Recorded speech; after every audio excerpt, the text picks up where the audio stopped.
മുതിർന്ന കോൺഗ്രസ് നേതാവും മുൻ മധ്യപ്രദേശ് മുഖ്യമന്ത്രിയുമായ കമൽനാഥ് ബിജെപിയിലേക്കെന്ന സൂചന. കമൽനാഥിനൊപ്പം മകൻ നകുൽനാഥും ബിജെപിയിലേക്കെന്ന വിവരം. കമൽനാഥിന് രാജ്യസഭാ സീറ്റും മകന് ലോക്സഭാ സീറ്റും മന്ത്രിപദവും ലഭിച്ചേക്കും. കൂടുതൽ വിശദാംശങ്ങളുമായി ദില്ലിയിൽ നിന്നും സിബി ജോസഫ് ഉഡ. സിബി, എന്തൊക്കെയാണ് വിവരങ്ങൾ? കീർത്തി, ലോക്സഭാ തെരഞ്ഞെടുപ്പ് അടുത്തിരിക്കെ ബി.ജെ.പി. പരമാവധി, പ്രത്യേകിച്ച് ഇന്ത്യ സഖ്യത്തിലെ മുന്നണികളെല്ലാം തന്നെയും അവരെ പിളർപ്പുണ്ടാക്കിക്കൊണ്ട് ബി.ജെ.പി. എൻ.ഡി.എ പടത്തിലേക്ക് എത്തിക്കാനുള്ള ശ്രമം തുടരുന്നു. അതോടൊപ്പം തന്നെ കോൺഗ്രസ് നേതാക്കളെ, മുതിർന്ന കോൺഗ്രസ് നേതാക്കളെ അടക്കമെല്ലാം തന്നെയും ബി.ജെ.പിയിലേക്ക് എത്തിക്കാനുള്ളൊരു ശ്രമം തുടരുകയാണ്. ഇതിൻ്റെ ഭാഗമായിട്ടാണ് നിരവധി വാർത്തകൾ പുറത്തു വരുന്നത്.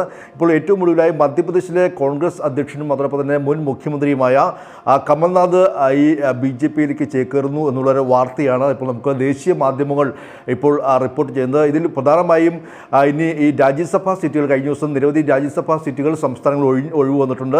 ഈ രാജ്യസഭാ സീറ്റിൽ കമൽനാഥിന് മധ്യപ്രദേശിലെ രാജ്യസഭാ സീറ്റിൽ ലക്ഷ്യമുണ്ടായിരുന്നു.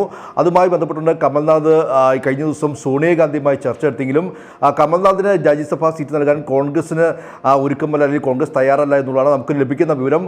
അങ്ങനെ ഒരു പശ്ചാത്തലത്തിലാണ് ഈ വാർത്ത പുറത്തുവരുന്നത്. അതായത് കമൽനാഥിന് രാജ്യസഭാ സീറ്റും അതോടൊപ്പം തന്നെ കമൽനാഥിൻ്റെ മകൻ നകുൽനാഥിന് ഈ മധ്യപ്രദേശിൽ ഇനി വരുന്ന ലോക്സഭാ തെരഞ്ഞെടുപ്പിൽ ചിന്ദ്വാര മണ്ഡലത്തിൽ നിന്നും അദ്ദേഹത്തിനെ മത്സരിപ്പിച്ച് വിജയിപ്പിക്കുക. അങ്ങനെ വിജയിച്ചു കഴിഞ്ഞാൽ അദ്ദേഹത്തിന് ഇനി ബി.ജെ.പിയാണ് അധികാരത്തിൽ എത്തുന്നെങ്കിൽ അദ്ദേഹത്തിന് കേന്ദ്ര മന്ത്രിസ്ഥാനം വരെ നൽകുന്ന രീതിയിലുള്ള ഒരു ധാരണ, അല്ലെങ്കിൽ അങ്ങനെ ഒരു ഡീലാണ് ഇപ്പോൾ ഈ കമൽനാഥുമായി സംസാരിച്ചിട്ടുള്ളത് എന്നുള്ളതാണ് നമുക്ക് ലഭിക്കുന്ന വിവരം. എന്തായാലും ദേശീയ മാധ്യമങ്ങൾ ഈ കാര്യം, നിരവധി ദേശീയ മാധ്യമങ്ങൾ വാർത്തകൾ റിപ്പോർട്ട് ചെയ്യുന്നുമുണ്ട്.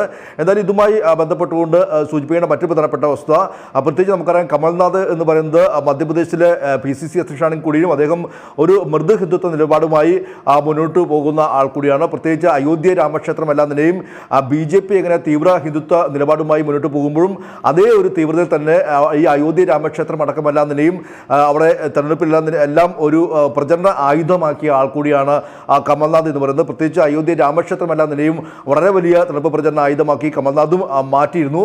ആ ഒരു പശ്ചാത്തലത്തിൽ ബി.ജെ.പിയുമായി അടുക്കാൻ അദ്ദേഹം എടുക്കുന്നു എന്ന് പറയുമ്പോൾ ആ വാർത്തയ്ക്ക് ഏറ്റവും പ്രാധാന്യം വരുന്നതും അതുകൊണ്ട് തന്നെയാണ്. എന്തായാലും കമൽനാഥ് ഇപ്പോൾ ഈ MLA-മാരുടെ ഒരു യോഗം വരുന്ന ദിവസം അദ്ദേഹത്തിൻ്റെ വീട്ടിൽ, അതായത് ചൊവ്വാഴ്ച അദ്ദേഹത്തിൻ്റെ വീട്ടിൽ, ഭോപ്പാലിലെ വീട്ടിൽ വിളിച്ചു വരുത്തിയിട്ടുണ്ട്.